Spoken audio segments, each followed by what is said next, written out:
literally intertwine your hands together like this. Put your hands over your head. And for some of you, just getting your hands over your head is going to be quite difficult. So please don't, end up popping or straining something. But if you can get your hands over your head, see if you can get straight up in line with your spine. And then what I want you to do is I want you to slowly try to pull your biceps up against your ears. Now, I'm doing this very, very slowly for the sake of the video. Some of you may be able to move much quicker than me. Some of you may not have that amount of mobility whatsoever. It's not about trying to see who does or doesn't have the flexibility. It's just a very easy self-assessment test that you can do. Now, if you take this in stages, for some of us just getting our hands up above our head, we may find that the shoulder blades don't want to rotate. If you have somebody stand in front of you and they roll their shoulders forward, you can actually see the shoulder blade, the scapula. You can see its mobility as you roll the shoulders forward. You can see the shoulder blade pushing up against and exposing itself against the skin.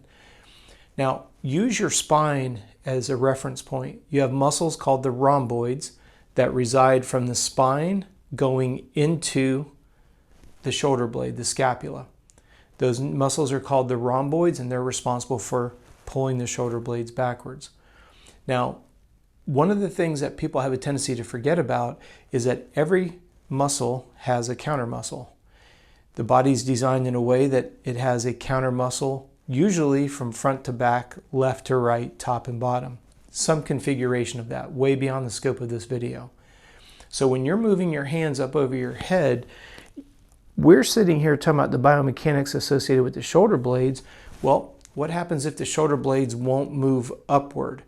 That could be because your lower lumbar, the lower part of latissimus dorsi, that big large muscle that makes up the underneath your lats and go down into the top of your pelvic girdle.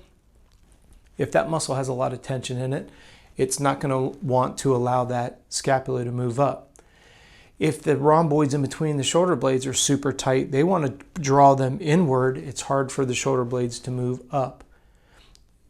I don't want to get too far ahead of ourselves. Stop and think about it. For you just to be able to start to move your hands over your head, the shoulder blade has to start to move up, and it just continues up, no pun intended, all the way up that spectrum until it reaches its maximum range of motion.